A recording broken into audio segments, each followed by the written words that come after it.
Introduction, 5e homélie, Jean de Chrysostome. Dans cette homélie puissante et profondément actuelle, Jean Chrysostome dénonce l'attachement aux richesses terrestres, l'amour de l'argent, l'hypocrisie religieuse et toutes les distractions du monde qui éloignent l'homme de Dieu.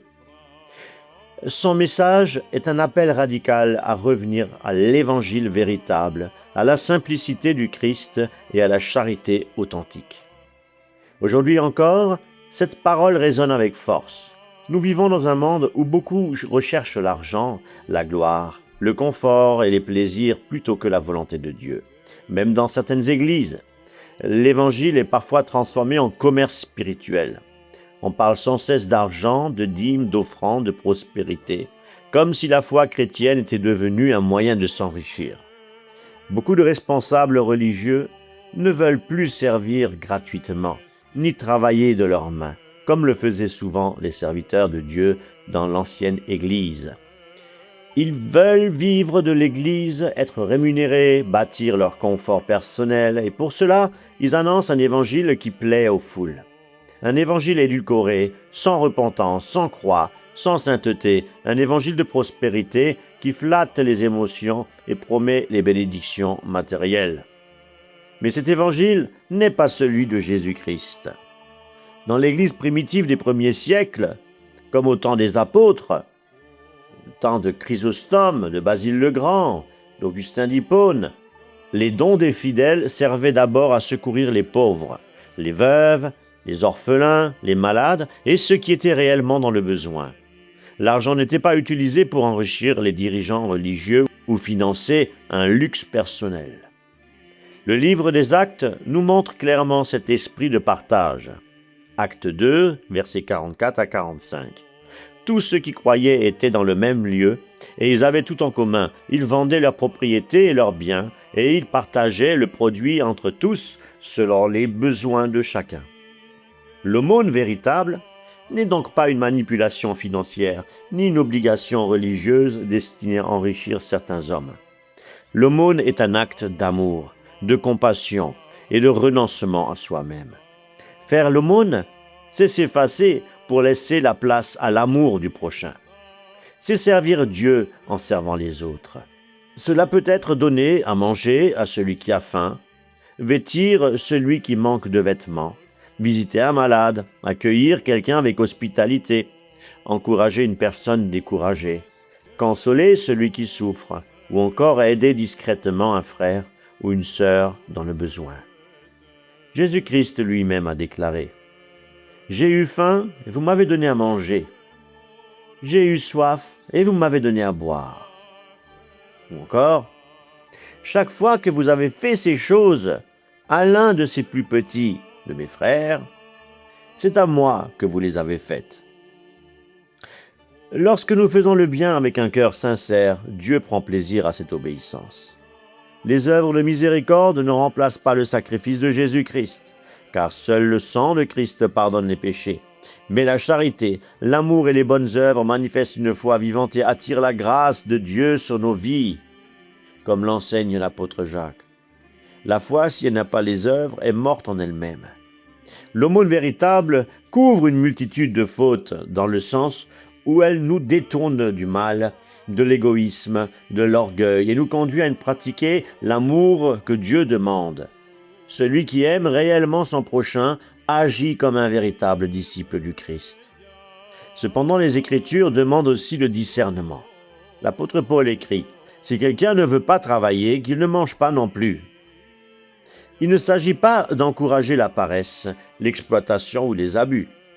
La charité chrétienne doit être guidée par la sagesse de Dieu et la conduite du Saint-Esprit. Jean Chrysostome parle également de Jésus-Christ, appelé Emmanuel, c'est-à-dire Dieu avec nous. Cette vérité est essentielle. Jésus-Christ n'est pas seulement un prophète ou un homme inspiré, il est Dieu manifesté en chair. La prophétie d'Ésaïe l'avait annoncé plusieurs siècles avant sa naissance. Voici, la Vierge concevra, elle enfantera un fils et on lui donnera le nom d'Emmanuel. Ésaïe 7, verset 14. Or, dans la traduction grecque ancienne de l'Ancien Testament, appelée la Septante, réalisée plusieurs siècles avant Jésus-Christ, le mot utilisé est bien « vierge ». Cette traduction est extrêmement importante pour les premiers chrétiens, car elle témoigne clairement de la naissance miraculeuse du Messie. Plus tard, dans certaines traductions hébraïques postérieures, le terme fut interprété différemment afin d'atténuer le caractère prophétique concernant la naissance virginale du Christ. C'est pourquoi les chrétiens des premiers siècles accordaient une grande importance à la Septante, qui est considérée comme un témoignage fidèle annonçant Jésus-Christ. Marie fut choisie par Dieu pour porter dans son sein le Sauveur du monde. Elle était une femme humble, pure et consacrée. Et au moment de l'incarnation, Dieu l'a sanctifiée pour cette mission unique et sainte.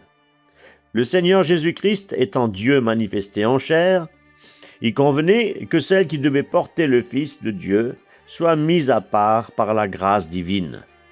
Marie n'est pas honorée pour une gloire humaine, mais parce que Dieu l'a choisie pour enfanter le Verbe incarné. Ainsi, à travers cette homélie, Jean Chrysostome nous rappelle que le véritable christianisme ne consiste pas dans la recherche de l'argent, du prestige religieux ou des richesses terrestres, mais dans une vie de sainteté, de vérité, de charité et d'attachement à Jésus-Christ.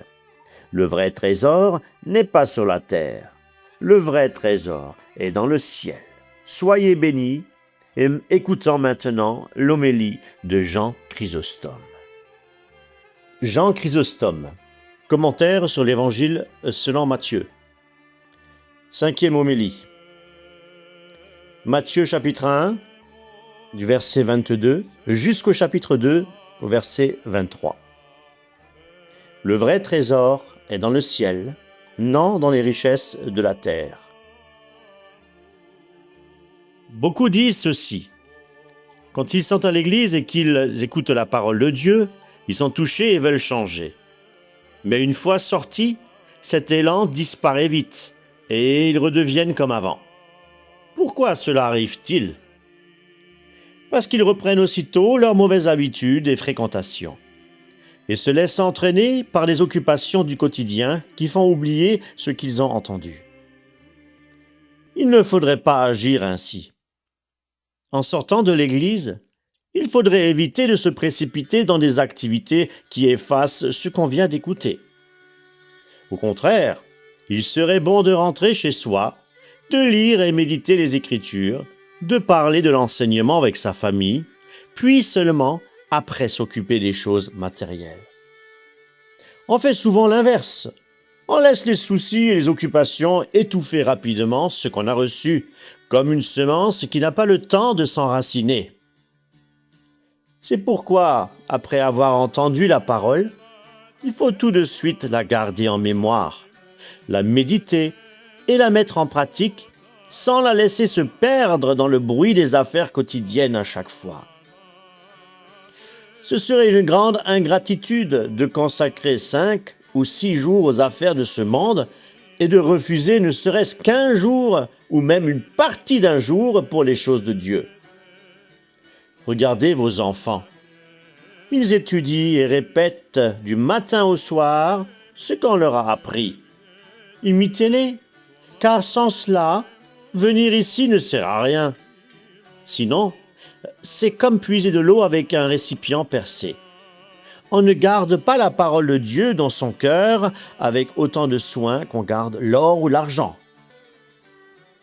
Quand quelqu'un reçoit de l'argent, il le met soigneusement de côté dans un sac et le protège. Mais nous, après avoir entendu des paroles bien plus précieuses que l'argent ou les bijoux, et après que Dieu nous a donné des richesses de son esprit, nous ne les gardons pas dans notre cœur. Nous les laissons s'échapper sans attention et nous les perdons. Comment avoir de la compassion pour nous-mêmes si nous sommes si négligents envers notre propre âme et si nous nous appauvrissons ainsi? Pour éviter cela, imposez-vous une règle ferme à vous, à vos femmes et à vos enfants. Consacrez tout le dimanche à écouter d'abord, puis à méditer la parole de Dieu. Cela vous aidera à mieux comprendre ce qui sera dit ensuite. Cela nous facilitera aussi le travail et vous en tirerez plus de profit, car votre esprit restera encore rempli de ce que vous aurez entendu. Car pour bien comprendre, il faut retenir les choses dans leur ordre et leur lien. Comme on ne peut pas tout dire en un jour, votre mémoire doit relier ce qui est enseigné petit à petit, comme une chaîne, afin de voir toute l'Écriture comme un ensemble cohérent, uni en un seul corps. Souvenez-vous de ce que nous avons déjà expliqué sur l'Évangile, afin de continuer avec ce qu'il reste à dire. Voici maintenant le passage dont nous devons parler. Tout cela est arrivé pour que s'accomplisse ce que le Seigneur avait annoncé par le prophète. Évangile selon Matthieu, chapitre 1, verset 22. L'auteur sacré parle de ce grand mystère avec beaucoup de respect. Quand il dit « tout cela est arrivé », il résume en quelques mots tout ce que cela signifie. L'amour immense de Dieu, sa grande miséricorde, les grâces inattendues, le bouleversement des lois de la nature, la réconciliation entre Dieu et les hommes, l'abaissement de celui qui est au-dessus de tout jusqu'à la condition la plus humble, et la destruction du mur qui séparait les hommes de Dieu, comme le dit Paul dans Éphésiens chapitre 2 verset 14. Tous les obstacles au salut ont été supprimés et toutes ces merveilles sont contenues dans ce mystère. Quand il dit « Tout cela est arrivé pour accomplir ce que le Seigneur avait annoncé par le prophète », cela signifie que rien de ce qui se passe n'est nouveau pour Dieu. C'est quelque chose qu'il avait déjà annoncé et préparé depuis longtemps. Paul le montre souvent dans ses écrits. L'ange parle à Joseph en lui rappelant le prophète Isaïe. Il fait cela pour que Joseph comprenne et se souvienne, même après son réveil, que ce qu'il a entendu dans son rêve correspond à ce qu'il a déjà appris en lisant les prophètes. Comme Joseph est un homme juste et instruit dans les Écritures, l'ange lui cite Isaïe pour qu'il accepte plus facilement le message. Il appelle d'abord Marie « votre femme ». Puis, après avoir rappelé Isaïe, il peut dire qu'elle est vraiment vierge, car Joseph comprend que cela correspond à ce qui a été annoncé. L'idée est que Joseph ne serait pas prêt à croire qu'une vierge puisse être mère sans ce rappel de l'Écriture. Mais comme il connaît déjà le texte du prophète, ce miracle devient pour lui quelque chose de possible et compréhensible. L'ange va encore plus loin. Il ne parle pas seulement au nom d'Isaïe, mais au nom de Dieu lui-même. Ce n'est pas Isaïe qui parle de sa propre autorité, mais Dieu qui s'est servi de lui pour annoncer cette parole. Voici le verset concerné. « Voici que la Vierge concevra et enfantera un fils, et on lui donnera le nom d'Emmanuel, ce qui veut dire Dieu avec nous. » Ainsi, tout le message de l'ange montre à Joseph que ce qui arrive accomplit ce que Dieu avait annoncé depuis longtemps. Pourquoi donc le Messie est-il appelé Jésus-Christ et non Emmanuel? Parce que l'ange ne dit pas « vous l'appellerez », mais de façon générale, on lui donnera ce nom. Cela signifie que ce sont les hommes, après les événements, qui comprendront et donneront ce nom. Le nom d'Emmanuel ne sert pas ici comme un simple prénom. Dans l'Écriture, il indique surtout une réalité, un fait important. Emmanuel veut dire « Dieu avec nous ». Cela signifie que les hommes verront que Dieu est réellement présent avec eux. Car Dieu a toujours été avec les hommes, mais pas de manière visible. Avec l'incarnation, il devient présent d'une façon visible et sensible.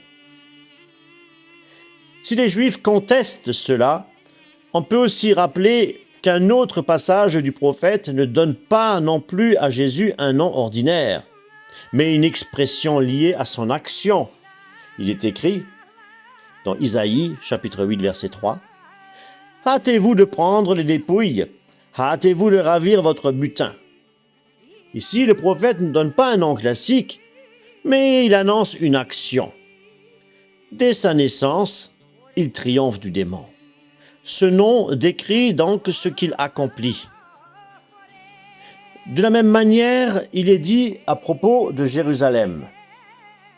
Isaïe, chapitre 1, verset 26. « Une ville de justice, la mère des cités, la fidèle Sion. » Pourtant, Jérusalem n'a jamais changé de nom. Elle a toujours gardé son nom habituel. Le prophète veut simplement dire qu'elle deviendra juste et fidèle. Il parle donc de sa transformation, pas d'un changement de nom réel. Ainsi, dans l'Écriture, il arrive souvent qu'un nom désigne en réalité une action ou une qualité importante. Quand une personne accomplit une grande œuvre, on peut lui attribuer un nom qui rappelle ce qu'elle a fait, plutôt que son nom propre. Les Juifs contestent ici un point. Ils refusent de comprendre, dans un passage d'Isaïe, que la mère du Messie est une vierge. Ils disent que le texte ne devrait pas être traduit par vierge, mais par jeune fille, et que tous les traducteurs ne sont pas d'accord avec nous. Nous répondons que les traductions les plus fiables sont celles des Septante.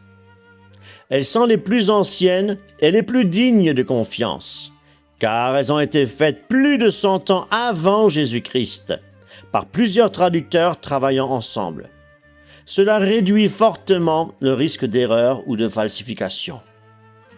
À l'inverse, les autres traductions sont venues après la naissance du Messie. Elles ont été faites par des auteurs juifs et nous les considérons comme moins sûres sur certains passages car ils ont pu modifier ou obscurcir le sens de certaines prophéties. Même si on acceptait ces traductions plus récentes, notre position resterait valable. Dans la Bible, le mot « jeune fille » est souvent utilisé pour désigner une vierge.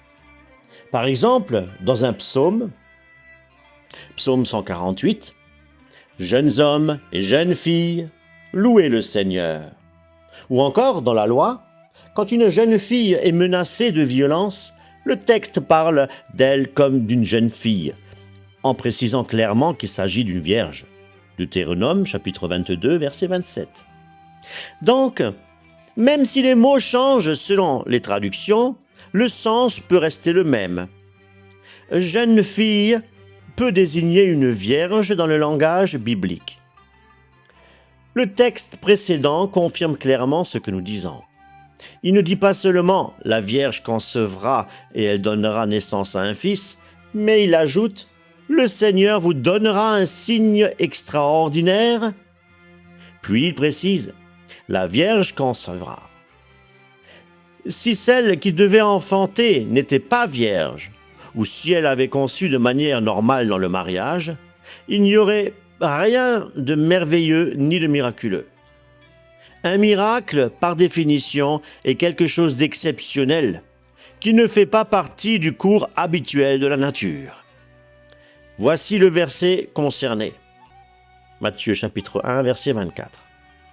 Joseph, réveillé de son sommeil, fit ce que l'ange du Seigneur lui avait ordonné et il prit sa femme avec lui.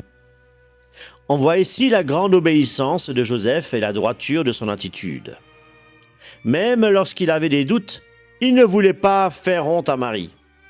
Et dès qu'il comprit la vérité, il ne pense plus à la quitter. Au contraire, il reste avec elle et accepte pleinement la mission qui lui est confiée. Et il prit sa femme avec lui. L'auteur du texte appelle souvent Marie ainsi, pour ne pas dévoiler trop directement ce mystère. Il dit juste assez pour montrer que Jésus n'est pas né comme les autres hommes, mais d'une manière unique et extraordinaire. Matthieu 1, verset 25. Et il ne l'avait pas connue jusqu'à ce qu'elle mise au monde son premier-né. L'expression « jusqu'à ce que » ne veut pas dire ici que Joseph a ensuite vécu avec Marie comme avec une épouse au sens ordinaire. Elle signifie seulement qu'avant la naissance miraculeuse de Jésus, Joseph n'avait pas de relation conjugale avec elle et que Marie était restée vierge jusque-là. Dans la Bible, cette manière de parler est courante et ne fixe pas toujours une limite après. Par exemple, le corbeau sortit de l'arche et n'y revint pas jusqu'à ce que la terre soit sèche.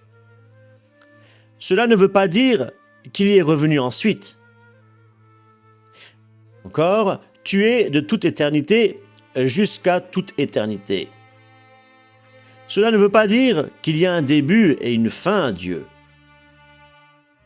Ou encore, la justice et la paix régneront jusqu'à ce que la lune passe.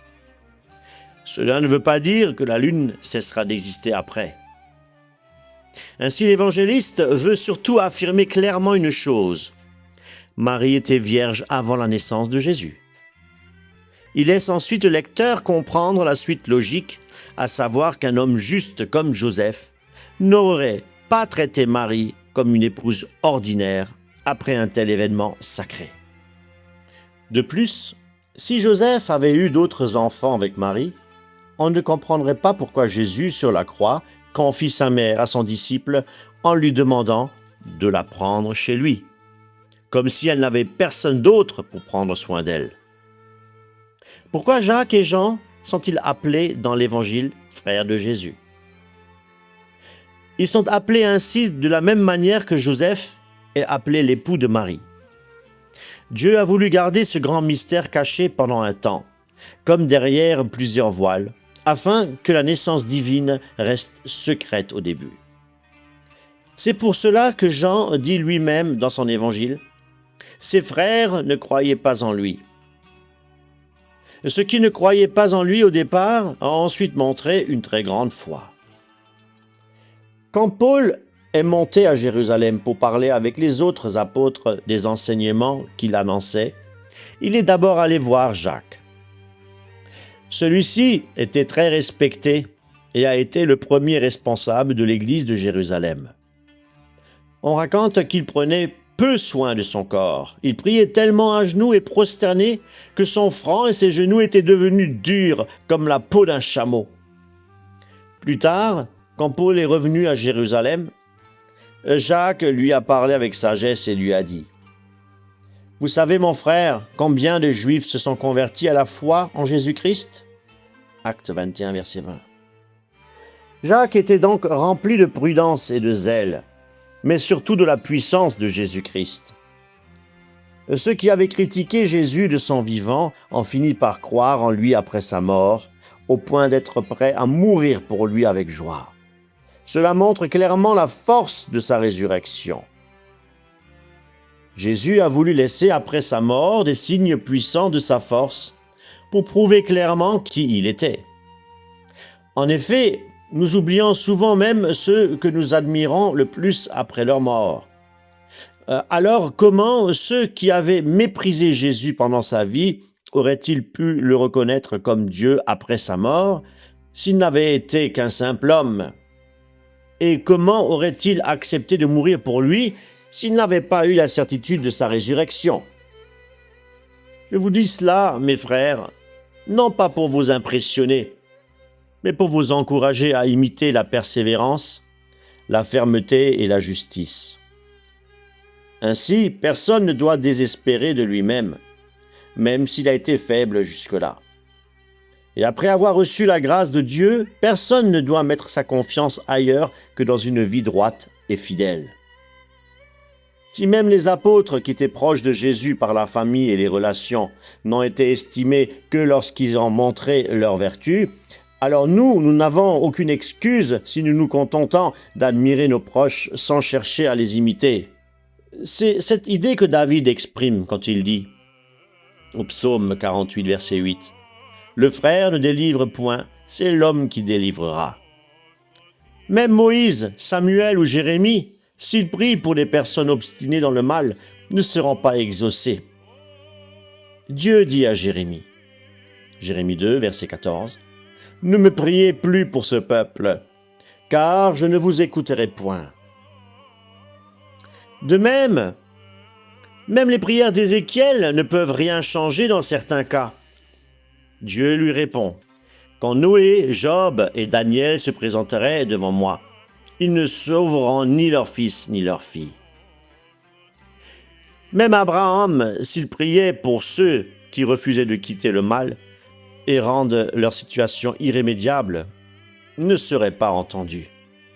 De même, quand Samuel prie pour Saül, Dieu lui répond, « Ne pleure pas, Saül. » Et même pour un proche, si quelqu'un prie à contretemps, Dieu rappelle que le mal volontaire a des conséquences sérieuses. Comme dans cette idée, si un père avait humilié sa fille, elle aurait dû en être profondément marquée. Nombre 12, verset 14. Ne comptons pas paresseusement sur le mérite des autres.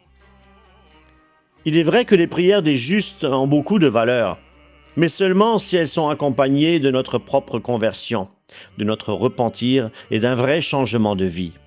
Sinon, elles ne nous servent pas. Même Moïse, qui avait déjà obtenu de Dieu la délivrance de son frère et de 600 000 personnes, n'a pas pu sauver sa sœur lorsqu'elle avait murmuré contre lui.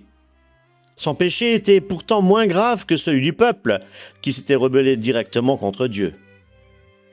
Dieu agit ici de manière juste et réfléchie.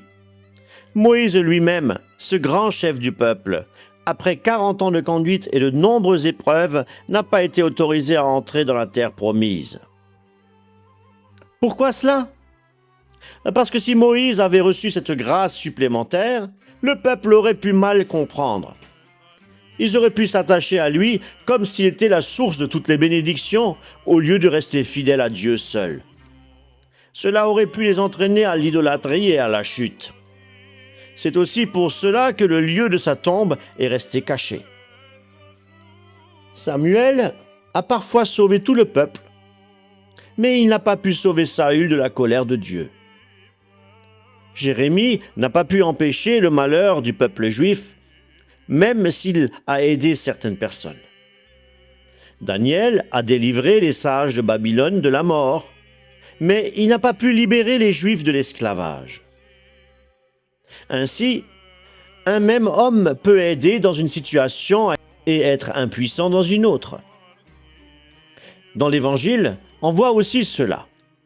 Quelqu'un qui avait obtenu la remise de sa dette de 10 000 talents n'a pas réussi ensuite à conserver cette grâce. À l'inverse, une personne perdue au départ peut ensuite être sauvée, comme le fils prodigue qui revient vers son père après avoir tout gaspillé et obtenu son pardon. Donc, si nous sommes paresseux et négligents, les autres ne pourront pas toujours nous aider. Mais si nous faisons attention à nous-mêmes, nous pouvons nous aider nous-mêmes, souvent mieux que les autres ne le feraient pour nous. Dieu préfère accorder sa grâce à ceux qui la lui demandent eux-mêmes, plutôt qu'à ceux pour qui d'autres prient, car cet effort personnel montre une vraie volonté de changer et rapprocher de Dieu avec plus de confiance. C'est ainsi que Dieu a fait preuve de miséricorde envers la femme cananéenne, qu'il a relevé Marie-Madeleine et qu'il a promis le paradis aux brigands sur la croix, sans qu'un autre intercède pour eux. Je vous dis cela, mes frères, non pour vous détourner de la prière aux saints, mais pour éviter que vous ne deveniez négligents et que vous vous reposiez entièrement sur les autres pour votre salut. Quand Jésus dit « Faites-vous des amis », il ne s'arrête pas là. Il ajoute « avec les biens acquis injustement ».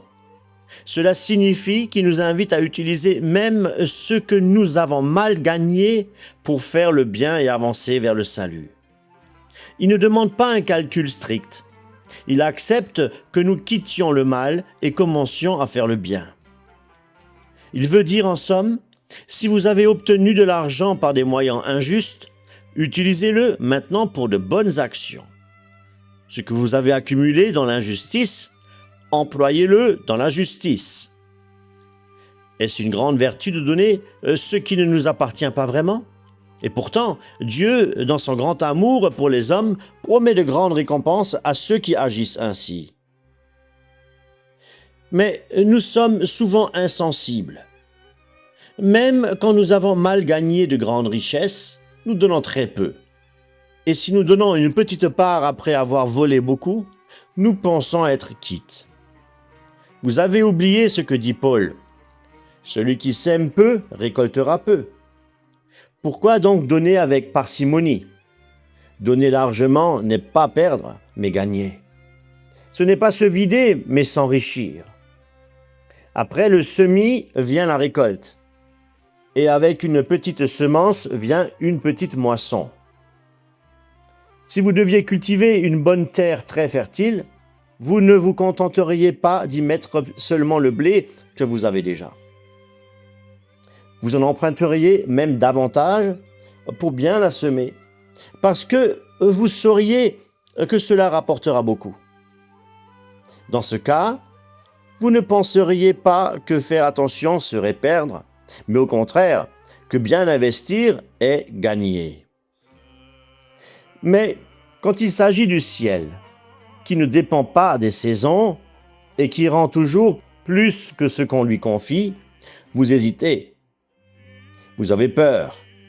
Et vous ne comprenez pas que garder pour soi, c'est en réalité perdre. Tandis que donner, c'est gagner. Il faut donc donner pour mieux garder. Ne cherchez pas à tout garder pour accumuler, car c'est ainsi qu'on perd. Au contraire, donnez même si cela semble vous appauvrir. Car c'est ainsi que vous vous enrichissez vraiment.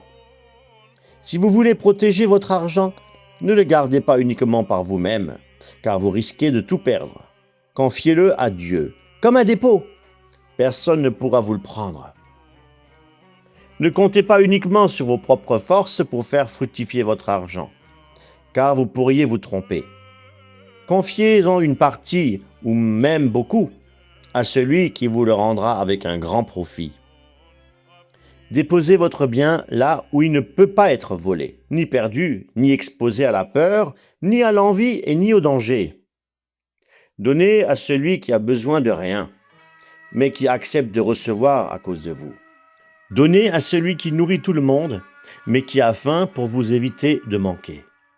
Donnez à celui qui s'est fait pauvre pour vous rendre riche. C'est une usure qui ne mène pas à la mort, mais à la vie.